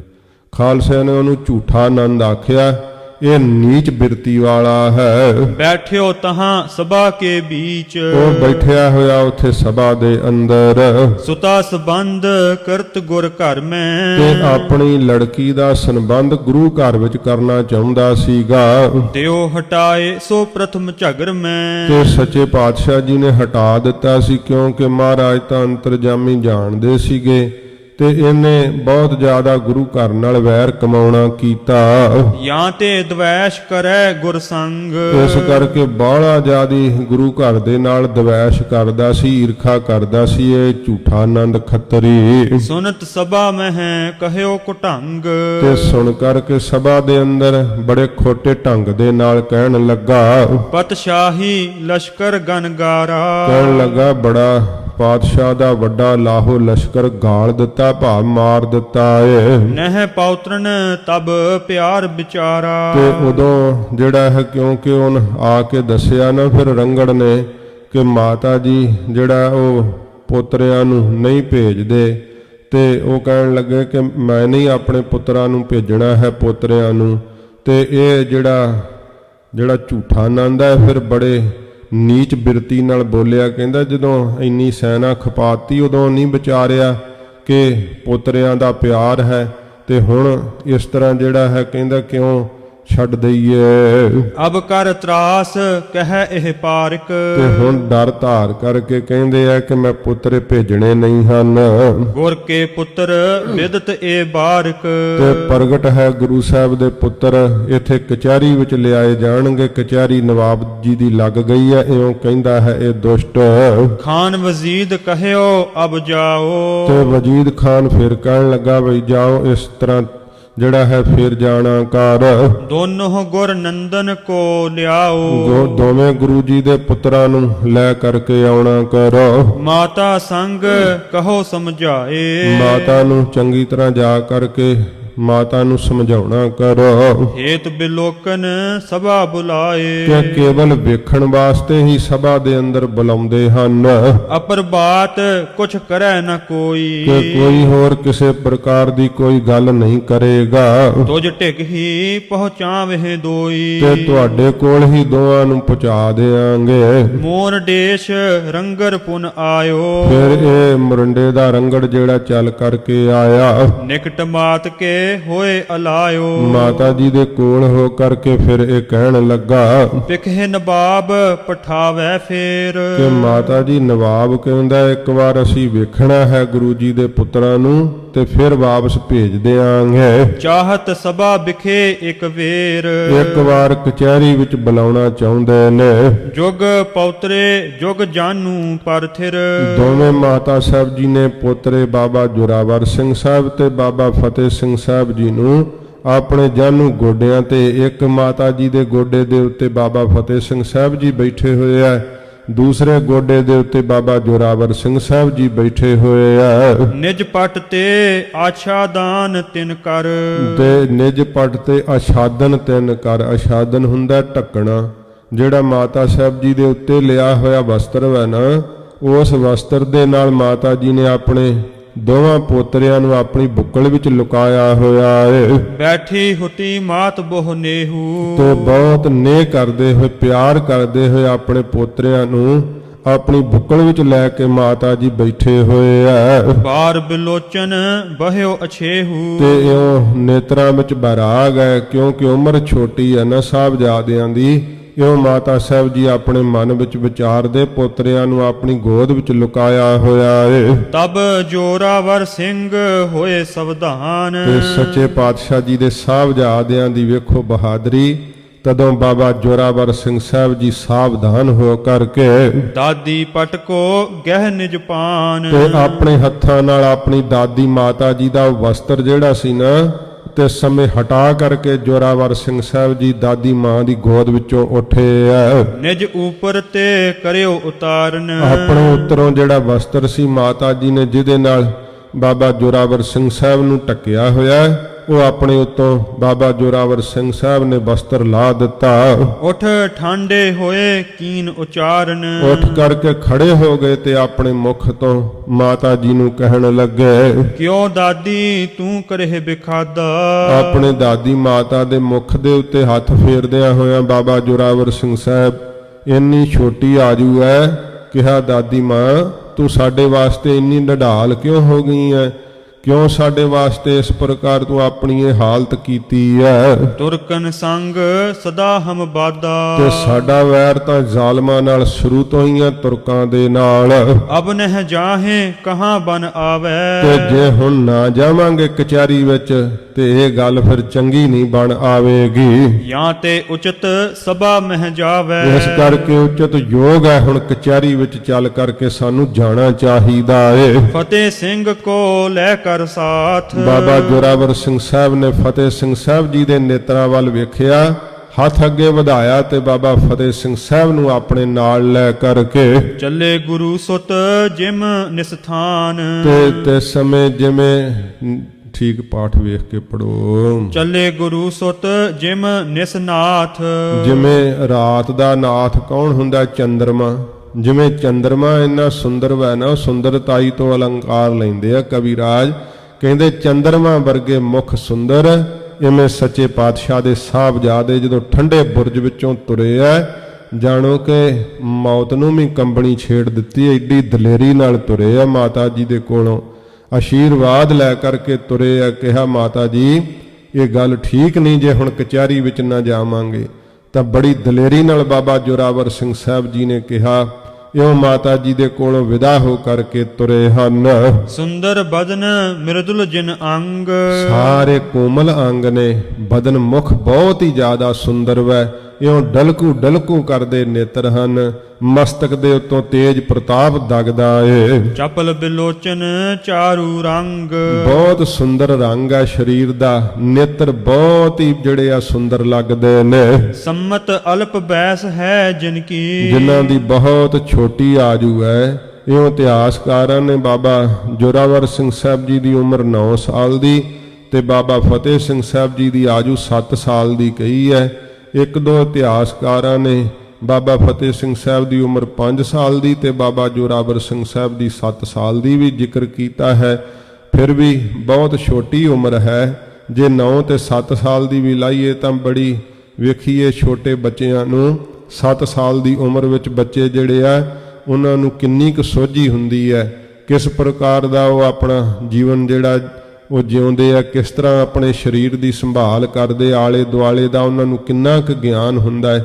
ਧੰਨ ਸੱਚੇ ਪਾਤਸ਼ਾਹ ਜੀ ਮਹਾਰਾਜ ਐਡੀ ਛੋਟੀ ਉਮਰ ਵਿੱਚ ਗੁਰਦੇਵ ਦੇ ਸਾਹਿਬਜ਼ਾਦੇ ਬੜੀ ਦਲੇਰੀ ਦੇ ਨਾਲ, ਅੱਗੇ ਵੀ ਸਿਪਾਹੀ ਹੈ ਪਿੱਛੇ ਵੀ ਸਿਪਾਹੀ ਹੈ, ਹੱਥਕੜੀਆਂ ਹੱਥ ਵਿੱਚ ਪੈਂਦੀਆਂ ਨਹੀਂ ਕਿਉਂਕਿ ਉਸ ਨਾਪ ਦੀਆਂ ਹੱਥਕੜੀਆਂ ਹੀ ਹੈ ਨਹੀਂ, ਸੰਗਲਾਂ ਨਾਲ ਜਕੜ ਕੇ ਮਹਾਰਾਜ ਦੇ ਸਾਹਿਬਜ਼ਾਦਿਆਂ ਨੂੰ ਲੈ ਤੁਰੇ ਆ ਕਚਹਿਰੀ ਅਸਥਾਨ ਵੱਲ ਨੂੰ। ਸੁੰਦਰ ਆਬਾ ਦੋਨੋਂ ਤਨ ਕੀ, ਦੋਵਾਂ ਦੇ ਤਨ ਦੀ, ਬਾਬਾ ਜੋਰਾਵਰ ਸਿੰਘ ਸਾਹਿਬ ਤੇ ਬਾਬਾ ਫਤਿਹ ਸਿੰਘ ਸਾਹਿਬ ਸਰੀਰ ਦੀ ਆਭਾ ਜਿਹੜੀ ਹੈ ਨਾ ਸੋਭਾ, ਇਹ ਬੜੀ ਹੀ ਸੁੰਦਰ ਵੈ। ਚਗਲੀ ਝੀਨ ਝਮਕ ਲਗ ਜ਼ਰੀ, ਤੇ ਇਸ ਪ੍ਰਕਾਰ ਸੁੰਦਰ ਜਿਹੜੇ ਵਸਤਰ ਪਹਿਨੇ ਹੋਏ ਐ ਉਹ ਜਰੀਦਾਰ ਬੜੇ ਸੁੰਦਰ ਫੱਬਦੇ ਐ।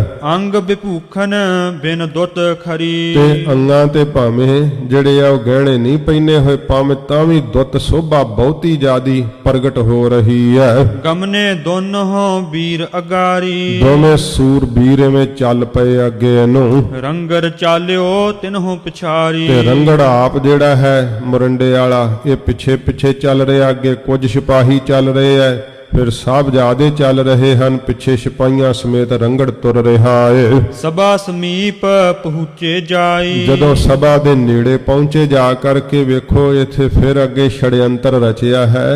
ਇਹ ਜਿਹੜਾ ਝੂਠਾ ਆਨੰਦ ਹੈ ਇਹਨ ਕਿਹਾ ਕਿ ਸਰਹੰਦ ਦੇ ਸੂਬੇ ਵਜ਼ੀਰ ਖਾਨ ਨੂੰ ਕਹਿੰਦਾ ਕਿ ਇਸ ਤਰ੍ਹਾਂ ਦਾ ਅਸੀਂ ਸਾਰਾ ਕੁਝ ਤਿਆਰ ਕੀਤਾ ਕਿ ਸਭਾ ਕਚਹਿਰੀ ਵਿੱਚ ਵੜਦਿਆਂ ਹੀ ਤੁਹਾਨੂੰ ਗੁਰੂ ਗੋਬਿੰਦ ਸਿੰਘ ਸਾਹਿਬ ਦੇ ਪੁੱਤਰ ਸਲਾਮ ਕਰਨਗੇ। ਇਹਨਾਂ ਨੇ ਨਿੱਕੀ ਦਰੀਚੀ ਖੋਲੀ ਰੱਖੀ ਹੈ ਤੇ ਵੱਡਾ ਜਿਹੜਾ ਹੈ ਦਰਵਾਜ਼ਾ ਉਹ ਬੰਦ ਕਰ ਦਿੱਤਾ ਹੈ, ਜਿਹਦੇ ਰਾਹੀਂ ਸਿਰ ਝੁਕਾ ਕੇ ਅੰਦਰ ਨੂੰ ਪ੍ਰਵੇਸ਼ ਕੀਤਾ ਜਾਂਦਾ ਹੈ। ਜਦੋਂ ਬਾਬਾ ਜੋਰਾਵਰ ਸਿੰਘ ਸਾਹਿਬ ਜੀ ਉੱਥੇ ਆਏ ਹੈ, ਬਾਬਾ ਫਤਿਹ ਸਿੰਘ ਸਾਹਿਬ ਜੀ ਆਏ ਹੈ, ਦੋਹਾਂ ਨੇ ਇੱਕ ਦੂਸਰੇ ਵੱਲ ਵੇਖਿਆ ਹੈ ਤੇ ਜਾਣ ਗਏ ਬਾਬਾ ਜੋਰਾਵਰ ਸਿੰਘ ਸਾਹਿਬ ਕਿ ਸਾਡੇ ਸਿਰ ਨੂੰ ਇਹ ਝੁਕਾਉਣਾ ਚਾਹੁੰਦੇ ਹੈ। ਉਹ ਸੀਸ ਜਿਹੜਾ ਗੁਰੂ ਗੋਬਿੰਦ ਸਿੰਘ ਸਾਹਿਬ ਦੇ ਚਰਨਾਂ ਤੇ ਝੁਕਦਾ ਹੈ, ਉਹ ਸੀਸ ਜਿਹੜਾ ਮਾਤਾ ਗੁਜਰ ਕੌਰ ਜੀ ਦੇ ਚਰਨਾਂ ਤੇ ਝੁਕਦਾ ਹੈ, ਇੱਕ ਜ਼ਾਲਮ ਦੇ ਅੱਗੇ ਕਿਵੇਂ ਝੁਕ ਸਕਦਾ ਹੈ। ਤੇ ਬਾਬਾ ਜੋਰਾਵਰ ਸਿੰਘ ਸਾਹਿਬ ਨੇ ਫਿਰ ਆਪਣਾ ਸੱਜਾ ਚਰਨ ਅੱਗੇ ਜਦੋਂ ਪਹਿਲਾਂ ਪਾਇਆ ਨਾ ਤੇ ਚਰਨ ਜਿਹੜਾ ਸੀ ਜੋੜਾ ਵੇਖ ਕਰਕੇ ਸੜਬਲ ਗਿਆ ਸੀ ਵਜ਼ੀਰ ਖਾਨ।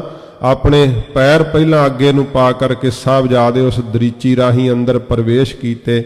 ਜਦੋਂ ਪ੍ਰਵੇਸ਼ ਹੋਏ ਆ ਤੇ ਇਹ ਮਹਾਂਪੁਰਖਾਂ ਨੇ ਵੀ ਵਿਸ਼ੇਸ਼ ਕਰਕੇ ਜ਼ਿਕਰ ਕੀਤਾ ਹੈ। ਕਹਿੰਦੇ ਕਿ ਬਾਬਾ ਜੋਰਾਵਰ ਸਿੰਘ ਸਾਹਿਬ ਜੀ ਕਹਿਣ ਲੱਗੇ ਕਿ ਜੇ ਹੁਣ ਅਸੀਂ ਇੱਥੇ ਗੁਰੂ ਜੀ ਦੀ ਫਤਿਹ ਬੁਲਾਉਨੇ ਆ ਤੇ ਅੱਗੋਂ ਕਿਸੇ ਨੇ ਫਤਿਹ ਦਾ ਜਵਾਬ ਨਾ ਦਿੱਤਾ ਤਾਂ ਫਤਿਹ ਦਾ ਨਰਾਦਰ ਹੋਊ। ਤੇ ਫਿਰ ਬਾਬਾ ਜੋ ਇਸ ਪ੍ਰਕਾਰ ਫਤਿਹ ਸਿੰਘ ਸਾਹਿਬ ਜੀ ਕਹਿਣ ਲੱਗੇ ਕਿ ਤੁਸੀਂ ਵੀ ਗੁਰੂ ਮਹਾਰਾਜ ਸਾਹਿਬ ਜੀ ਦਾ ਖਾਲਸਾ ਤੇ ਮੈਂ ਵੀ ਗੁਰੂ ਸਾਹਿਬ ਦਾ ਖਾਲਸਾ। ਤੁਸੀਂ ਜਿਹੜਾ ਹੈ ਮੇਰੇ ਵੱਲ ਨੂੰ ਮੁੱਖ ਕਰਕੇ ਫਤਿਹ ਬੁਲਾਇਓ, ਮੈਂ ਤੁਹਾਡੇ ਵੱਲ ਨੂੰ ਮੁੱਖ ਕਰਕੇ ਫਤਿਹ ਬੁਲਾਵਾਂਗੇ, ਉਹ ਅਸੀਂ ਫਤਿਹ ਗਜਾਵਾਂਗੇ। ਤੇ ਜਿਸ ਵਕਤ ਮਹਾਰਾਜ ਦੇ ਸਾਹਿਬਜ਼ਾਦੇ ਜਿਸ ਕਚਹਿਰੀ ਵਿੱਚ ਆ ਕਰਕੇ ਵੱਡੇ ਵੱਡੇ ਸਲਾਮ ਕਰਦੇ ਆ, ਸਿਜਦਾ ਕਰਦੇ ਆ, ਵਜ਼ੀਰ ਖਾਨ ਹੰਕਾਰ ਵਿੱਚ ਫੁੱਲਿਆ ਹੋਇਆ ਉਹਨਾਂ ਕੋਲੋਂ ਸਿਜਦੇ ਕਰਵਾਉਂਦਾ ਏ। ਮਹਾਰਾਜ ਦੇ ਸਾਹਿਬਜ਼ਾਦਿਆਂ ਨੇ ਉਸ ਕਚਹਿਰੀ ਵਿੱਚ ਗੱਜ ਕੇ ਫਤਿਹ ਬੁਲਾਈ ਹੈ। ਬਾਬਾ ਜੋਰਾਵਰ ਸਿੰਘ ਸਾਹਿਬ ਤੇ ਬਾਬਾ ਫਤਿਹ ਸਿੰਘ ਸਾਹਿਬ ਨੇ ਜਦੋਂ ਕਚਹਿਰੀ ਅੰਦਰ ਪ੍ਰਵੇਸ਼ ਕੀਤਾ ਤੇ ਆਖਿਆ ਵਾਹਿਗੁਰੂ ਜੀ ਕਾ ਖਾਲਸਾ ਵਾਹਿਗੁਰੂ ਜੀ ਕੀ ਫਤਿਹ।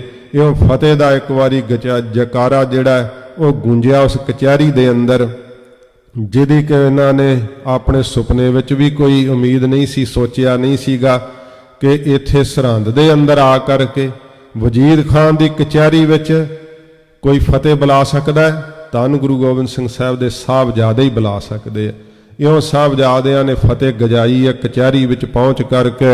ਮੋਰ ਦੇਸ਼ ਕਹਿ ਸਭਨ ਸੁਨਾਈ। ਇਉਂ ਮਰਿੰਡੇ ਦਾ ਜਿਹੜਾ ਰੰਗੜ ਵੈ ਉਹ ਪਿੱਛੇ ਲੱਗਿਆ ਤੁਰਿਆ ਆ ਰਿਹਾ ਏ। ਸਾਹਿਬ ਜ਼ਾਦਿਓ ਪਿਤਾ ਤੁਹਾਰਾ। ਤੇ ਇਉਂ ਫਿਰ ਇਹ ਜਿਹੜਾ ਰੰਗੜ ਸੀ ਇਹਨੇ ਸ਼ੁਰੂ ਕੀਤੀ ਗੱਲਬਾਤ। ਵਜੀਦਾ ਸਾਹਮਣੇ ਬੈਠਾ ਏ। ਇਹ ਰੰਗੜ ਕਹਿਣ ਲੱਗਿਆ ਸਾਹਿਬਜ਼ਾਦਿਓ ਤੁਹਾਡਾ ਜੋ ਪਿਤਾ ਗੁਰੂ ਗੋਬਿੰਦ ਸਿੰਘ ਸਾਹਿਬ ਹੈ ਗੱਡ ਚਮਕੌਰ ਘੇਰ ਗਹਿਮਾਰਾ। ਉਥੇ ਚਮਕੌਰ ਦੀ ਗੜੀ ਦੇ ਅੰਦਰ ਘੇਰ ਕੇ ਪਕੜ ਕੇ ਤੁਹਾਡੇ ਪਿਤਾ ਜੀ ਨੂੰ ਮਾਰ ਦਿੱਤਾ ਏ। ਤਹ ਤੁਮਰੇ ਦਵੈ ਭਰਾਤ ਪ੍ਰਹਾਰੇ। ਤੇ ਉਥੇ ਹੀ ਤੁਹਾਡੇ ਦੋਵੇਂ ਭਰਾ ਵੱਡੇ ਬਾਬਾ ਅਜੀਤ ਸਿੰਘ ਸਾਹਿਬ ਤੇ ਬਾਬਾ ਜੁਝਾਰ ਸਿੰਘ ਸਾਹਿਬ ਵੱਲੋਂ ਇਹ ਕਹਿੰਦਾ ਉਹ ਵੀ ਮਾਰ ਦਿੱਤੇ ਆ। ਸੰਗੀ ਸਿੰਘ ਸਕਲ ਸੋ ਮਾਰੇ। ਤੇ ਜਿੰਨੇ ਸੇਵਾਦਾਰ ਸੰਗੀ ਸਿੰਘ ਸਨ ਉਹ ਵੀ ਸਾਰੇ ਮਾਰ ਦਿੱਤੇ ਗਏ ਆ। ਅਬ ਤੁਮਰੋ ਰਾਖਾ ਨਹਿ ਕੋਈ। ਹੁਣ ਤੁਹਾਡਾ ਰਾਖਾ ਤੁਹਾਡੀ ਸੰਭਾਲ ਕਰਨ ਵਾਲਾ ਕੋਈ ਵੀ ਨਹੀਂ ਰਿਹਾ। ਆਨ ਉਬਾਰੇ ਇਨ ਤੇ ਜੋਈ। ਜਿਹੜਾ ਤੁਹਾਨੂੰ ਇਸ ਵਜੀਦ ਖਾਨ ਤੋਂ ਆ ਕਰਕੇ ਹੁਣ ਨਵਾਬ ਤੋਂ ਬਚਾ ਲਵੇ, ਸੂਬੇਦਾਰ ਤੋਂ ਬਚਾ ਲਵੇ, ਕੋਈ ਵੀ ਹੁਣ ਤੁਹਾਡਾ ਰਾਖਾ ਨਹੀਂ ਰਿਹਾ। ਏਡੀ ਛੋਟੀ ਉਮਰ ਦੇ ਵਿੱਚ ਕਿਸੇ ਬੱਚੇ ਨੂੰ ਕਹੋ ਕਿ ਤੇਰੇ ਮਾਤਾ ਪਿਤਾ ਨਹੀਂ ਰਹੇ ਤੇ ਉਹ ਓਂ ਹੀ ਬਰਾਗ ਕਰਨ ਲੱਗ ਜਾਂਦਾ ਹੈ, ਓਂ ਹੀ ਘਬਰਾ ਜਾਂਦਾ ਹੈ। ਮਹਾਰਾਜ ਦੇ ਸਾਹਿਬਜ਼ਾਦਿਆਂ ਨੂੰ ਇਹ ਜਿਹੜਾ ਮਰਿੰਡੇ ਵਾਲਾ ਰੰਗੜ ਹੈ ਨਾ, ਇਹਨੂੰ ਜੋ ਕੁਝ ਇਹਨਾਂ ਪਕਾਇਆ ਸੀ ਪਹਿਲਾਂ ਉਸੇ ਤਰ੍ਹਾਂ ਹੀ ਇਹਨੇ ਕਹਿਣਾ ਸ਼ੁਰੂ ਕੀਤਾ। ਕਹਿੰਦਾ ਸਾਹਿਬਜ਼ਾਦਿਓ ਤੁਹਾਡੇ ਪਿਤਾ ਜੀ ਨਹੀਂ ਰਹੇ, ਉਹ ਚੜ੍ਹਾਈ ਕਰਕੇ ਭਾਵ ਜੰਗ ਵਿੱਚ ਮਾਰੇ ਗਏ ਐ। ਤੁਹਾਡੇ ਵੱਡੇ ਭਰਾ ਮਾਰੇ ਗਏ ਐ, ਸੰਗੀ ਸਿੰਘ ਸਾਰੇ ਮਾਰੇ ਗਏ ਐ। ਇਹ ਨਵਾਬ ਸਰਦਾਰ ਤਮਾਮੂ। ਤੇ ਇਹ ਜਿਹੜਾ ਨਵਾਬ ਹੈ ਵਜੀਦ ਖਾਨ ਸੂਬੇਦਾਰ, ਇਹ ਤਮਾਮ ਇਸ ਮੁਲਕ ਦਾ ਜਿਹੜਾ ਹੈ ਉਹ ਰਾਜਾ ਹੈ। ਝੁਕ ਸਿਰ ਤੇ ਤੁਮ ਕਰੋ ਸਲਾਮੂ। ਝੁਕ ਕਰਕੇ ਨਾ ਸਿਰ ਤੋਂ ਤੇ ਇਹਨਾਂ ਨੂੰ ਇਹ ਨਵਾਬ ਦੇ ਅੱਗੇ ਸਲਾਮ ਕਰਨਾ ਕਰੋ। ਨਹਿ ਮਾਰਹਿਗੇ ਲੇਹ ਬਚਾਈ। ਨਹੀਂ ਇਹ ਮਾਰਨਗੇ, ਬਚਾ ਲੈਣਗੇ, ਤੁਹਾਡੀ ਰੱਖਿਆ ਕਰਨਗੇ। ਜੀਵਤ ਰਹੀਏ ਸੀਸ ਝੁਕਾਈ। ਸੀਸ ਝੁਕਾ ਕਰਕੇ ਤੇ ਸਦਾ ਲਈ ਆਪਣਾ ਜੀਵਨ ਜਿਹੜਾ ਹੈ ਉਹ ਕਾਇਮ ਕਰੋ, ਭਾਵ ਜਿਉਂਦੇ ਰਹੋਗੇ। ਸੁਨ ਜੋਰਾਵਰ ਸਿੰਘ ਬਨ ਸਬਦਾਨ।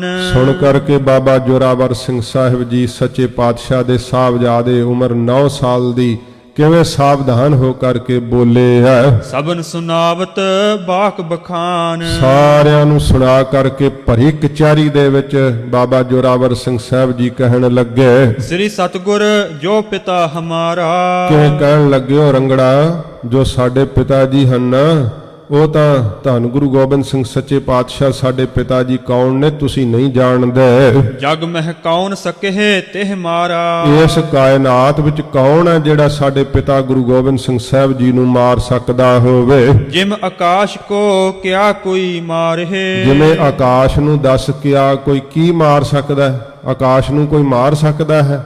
ਨਹੀਂ ਆਕਾਸ਼ ਨੂੰ ਕੋਈ ਮਾਰ ਨਹੀਂ ਸਕਦਾ।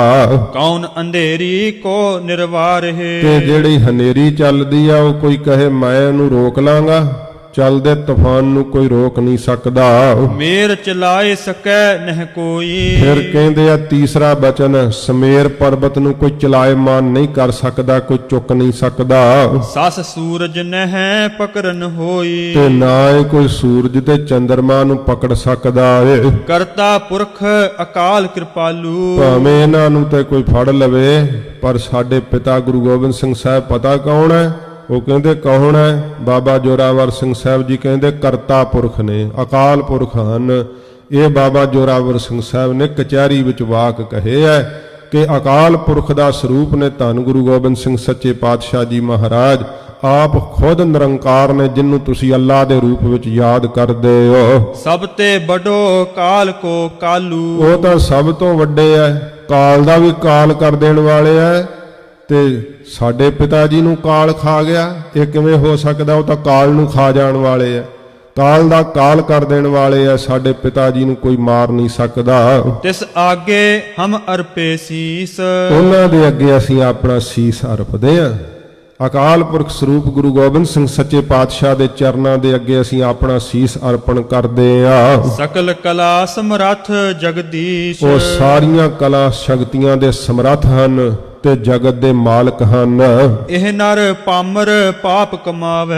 ਇਹ ਵਜੀਦਾ ਹੱਥ ਕਰਕੇ ਬਾਬਾ ਜੋਰਾਵਰ ਸਿੰਘ ਸਾਹਿਬ ਨੇ ਕਿਹਾ, ਆ ਵਜੀਦਾ ਪਾਮਰ ਪਾਪੀ ਜ਼ਾਲਮ ਇਹ ਤਾਂ ਪਾਪ ਕਮਾਉਂਦਾ ਏ। ਕਿਮ ਇਨ ਆਗੇ ਸੀਸ ਨਿਵਾਵੇ। ਤੇ ਰੰਗੜਾ ਅਸੀਂ ਇਸ ਜ਼ਾਲਮ ਪਾਪੀ ਦੇ ਅੱਗੇ ਕਿਵੇਂ ਸੀਸ ਆਪਣਾ ਝੁਕਾ ਦਈਏ?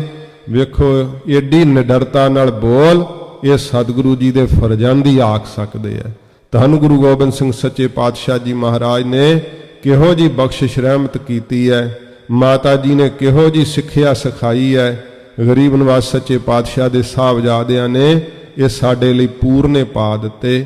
ਗਰੀਬ ਨਵਾਜ਼ ਸੱਚੇ ਪਾਤਸ਼ਾਹ ਦੇ ਸਾਹਿਬਜ਼ਾਦਿਆਂ ਦੀ ਕੁਰਬਾਨੀ ਦਾ ਹੀ ਇਹ ਸਦਕਾ ਹੈ ਕਿ ਜਦੋਂ ਕੋਈ ਔਖੀ ਘੜੀ ਆਉਂਦੀ ਹੈ, ਇਹੋ ਜਿਹਾ ਕੋਈ ਵਿਪਤਾ ਦਾ ਸਮਾਂ ਬਣਦਾ ਹੈ, ਤੇ ਸਿੱਖ 4 ਦਿਨਾਂ ਦੇ ਸਵਾਸਾਂ ਨੂੰ ਤਰਜੀਹ ਨਹੀਂ ਦਿੰਦਾ, ਮਰਨ ਨੂੰ ਤਰਜੀਹ ਦਿੰਦਾ ਹੈ। ਕਿਉਂਕਿ ਧਰਮ ਜਿਹੜਾ ਨਾ ਸਰੀਰ ਦੇ ਨਾਲ ਨਿਭ ਜਾਵੇ, ਇਸ ਤੋਂ ਵੱਡੀ ਕੋਈ ਦਾਤ ਨਹੀਂ। ਸਿੱਖੀ ਸਵਾਸਾਂ ਦੇ ਨਾਲ ਨਿਭ ਜਾਵੇ, ਇਸ ਤੋਂ ਵੱਡੀ ਕੋਈ ਦਾਤ ਨਹੀਂ।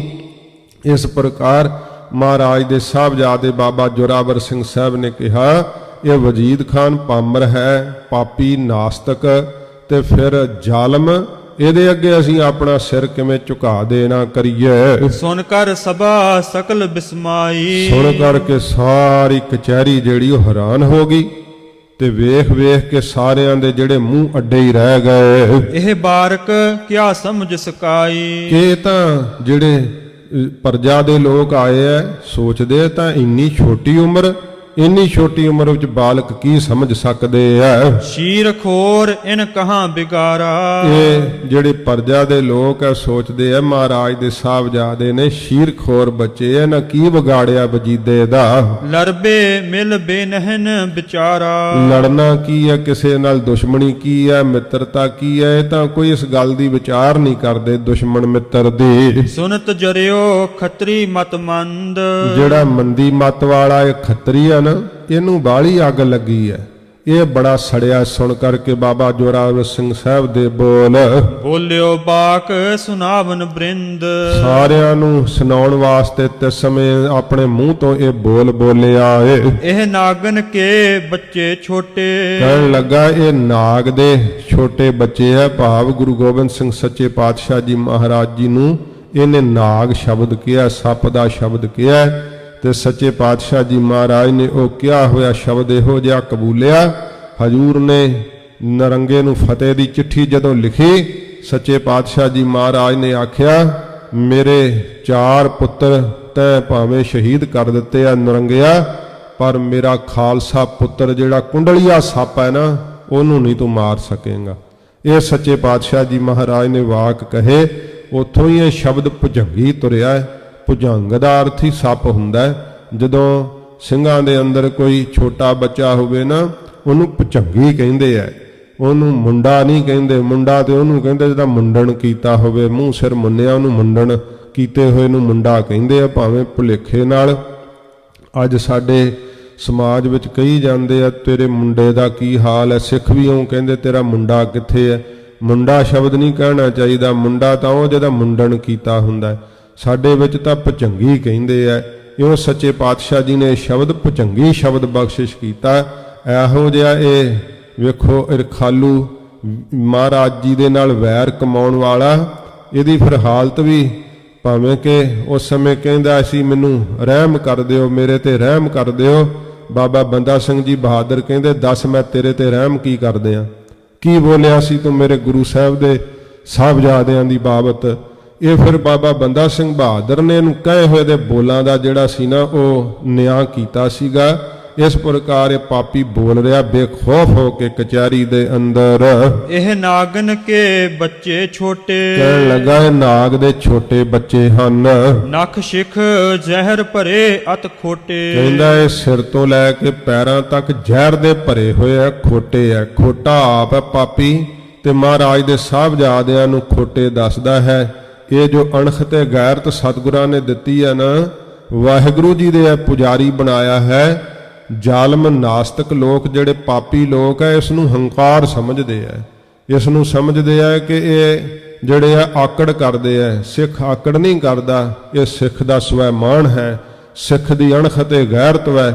ਇਉਂ ਸੱਚੇ ਪਾਤਸ਼ਾਹ ਜੀ ਦੇ ਸਾਹਿਬਜ਼ਾਦਿਆਂ ਨੇ ਜਿਹੋ ਜਿਹੇ ਬੋਲ ਬੋਲੇ ਆ ਨਾ, ਇਹ ਕੌਮ ਦੇ ਅੰਦਰ ਇਹ ਸਾਰਾ ਭਰ ਦਿੱਤਾ ਹੈ। ਉਹਨਾਂ ਨੇ ਅਣਖ ਤੇ ਗੈਰਤ ਦਾ ਮੁਜੱਸਮਾ ਹੋਏ ਹੈ, ਕੌਮ ਨੂੰ ਇਹ ਬਖਸ਼ਿਸ਼ ਕੀਤੀ ਹੈ। ਸੱਚੇ ਪਾਤਸ਼ਾਹ ਜੀ ਮਹਾਰਾਜ ਦੇ ਸਾਹਿਬਜ਼ਾਦਿਆਂ ਦੀ ਬਾਬਤ ਕਹਿੰਦਾ ਇਹ ਸਿਰ ਤੋਂ ਲੈ ਕੇ ਪੈਰਾਂ ਤੱਕ ਜ਼ਹਿਰ ਦੇ ਭਰੇ ਹੋਏ ਆ। ਨਹਿ ਨਵਾਬ ਕੋ ਕਰੇ ਸਲਾਮੂ, ਇਹ ਨਵਾਬ ਨੂੰ ਵੇਖੋ ਸਲਾਮ ਨਹੀਂ ਕਰ ਰਹੇ।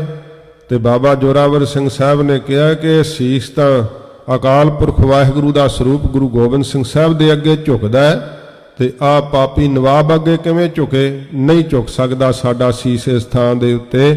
ਤੇ ਸਾਨੂੰ ਸਾਹਿਬਜ਼ਾਦਿਆਂ ਦੀ ਕੁਰਬਾਨੀ ਚੇਤੇ ਰੱਖਣੀ ਚਾਹੀਦੀ ਹੈ। ਸਾਹਿਬਜ਼ਾਦਿਆਂ ਦੇ ਵਾਰਸ ਸਿੱਖ ਜੇ ਕਿਤੇ ਜਾ ਕਰਕੇ ਕੋਈ ਰੁੱਖਾਂ ਦੇ, ਕੋਈ ਜਠੇਰਿਆਂ ਦੇ, ਕੋਈ ਕਿਤੇ ਮੱਥੇ ਟੇਕਦਾ ਫਿਰੇ ਤੇ ਵੇਖਣਾ ਚਾਹੀਦਾ। ਜਦੋਂ ਬਾਬਾ ਜੋਰਾਵਰ ਸਿੰਘ ਸਾਹਿਬ ਨੇ ਸ਼ਹਾਦਤ ਦੇ ਦਿੱਤੀ ਸੀ ਪਰ ਵਜ਼ੀਦੇ ਨੂੰ ਸਿਜਦਾ ਨਹੀਂ ਸੀ ਕੀਤਾ, ਤੇ ਕੋਈ ਸਾਡੇ ਸਿਰ ਤੇ ਤਲਵਾਰ ਵੀ ਨਹੀਂ ਧਰੀ ਹੋਈ, ਕੋਈ ਇਹੋ ਜਿਹੀ ਗੱਲ ਨਹੀਂ। ਫਿਰ ਵੀ ਨਿੱਕੀਆਂ ਨਿੱਕੀਆਂ ਸੰਸਾਰ ਦੀਆਂ ਚੀਜ਼ਾਂ ਨੂੰ ਪ੍ਰਾਪਤ ਕਰਨ ਵਾਸਤੇ ਕੋਈ ਰੁੱਖਾਂ ਦੇ, ਕੋਈ ਜਠੇਰਿਆਂ ਦੇ, ਕੋਈ ਹੋਰ ਮੜੀਆਂ ਮਸਾਣਾਂ ਦੇ, ਕੋਈ ਬੁੱਤਾਂ ਦੇ ਅੱਗੇ ਮੱਥੇ ਟੇਕਦਾ ਫਿਰੇ, ਇਹ ਸਿੱਖ ਨੂੰ ਸ਼ੋਭਾ ਨਹੀਂ ਦਿੰਦੀ ਗੱਲ। ਬਾਬਾ ਜੋਰਾਵਰ ਸਿੰਘ ਸਾਹਿਬ ਜੀ ਨੇ ਕਿਹਾ ਇੱਥੇ ਸਾਡਾ ਸਿਰ ਨਹੀਂ ਝੁਕੇਗਾ। ਵਜੀਦਾ ਜਿਹੜਾ ਉਹ ਬੜਾ ਆਕੜ ਕੇ ਬੈਠਾ ਹੋਇਆ ਸਿੰਘਾਸਨ ਦੇ ਉੱਤੇ, ਫੂਕ ਨਿਕਲ ਗਈ ਸਾਰੀ ਜਦੋਂ ਇੰਨੀ ਛੋਟੀ ਆਜੂ ਵਿੱਚ ਬਾਬਾ ਜੋਰਾਵਰ ਸਿੰਘ ਸਾਹਿਬ ਨੇ ਕਿਹਾ ਕਿ ਅਸੀਂ ਸਿਰ ਨਹੀਂ ਝੁਕਾਵਾਂਗੇ। ਇਹ ਝੂਠਾ ਆਨੰਦ ਜਿਹੜਾ ਨਾ, ਕਹਿੰਦਾ ਵੇਖੋ ਨਵਾਬ ਨੂੰ ਸਿਰ ਨਹੀਂ ਝੁਕਾਉਂਦੇ ਹਨ। ਡਰਪਤ ਨਹੀਂ ਬਿਲੋਕ ਤਮਾਮੂ, ਤੇ ਤਮਾਮ ਲੱਗੀ ਹੋਈ ਕਚਹਿਰੀ ਨੂੰ ਵੇਖ ਕਰਕੇ ਇਹ ਡਰ ਨਹੀਂ ਮੰਨਦੇ। ਇਨਕੇ ਔਰ ਹੰਕਾਰ ਵਡੇਰੇ, ਕਹਿਣ ਲੱਗਾ ਇਹਨਾਂ ਦੇ ਹਿਰਦੇ ਵਿੱਚ ਹੰਕਾਰ ਹੈ ਬਹੁਤ ਜ਼ਿਆਦਾ। ਇਹ ਵੇਖੋ ਇਹਦੀ ਦ੍ਰਿਸ਼ਟੀ ਭੈੜੀ ਹੈ ਨਾ।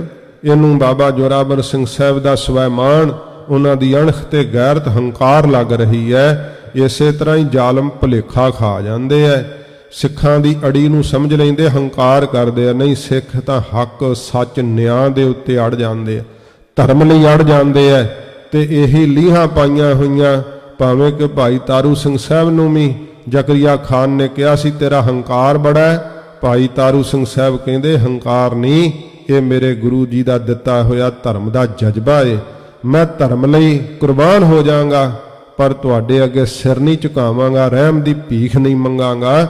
ਇਹ ਸਤਿਗੁਰੂ ਜੀ ਦੇ ਸਾਹਿਬਜ਼ਾਦਿਆਂ ਦੀ ਦਿੱਤੀ ਹੋਈ ਕੁਰਬਾਨੀ ਕਿ ਸਿੰਘ ਚੜ੍ਹਦੀ ਕਲਾ ਨਾਲ ਹੱਸਦਿਆਂ ਹੋਇਆਂ ਖੋਪੜੀਆਂ ਲਵਾ ਲਈਆਂ, ਬੰਦ ਕਟਵਾ ਲਿਆ, ਚਰਖੜੀਆਂ ਤੇ ਚੜ੍ਹ ਗਏ ਪਰ ਸੀ ਤੇ ਹਾਏ ਨਹੀਂ ਕੀਤੀ।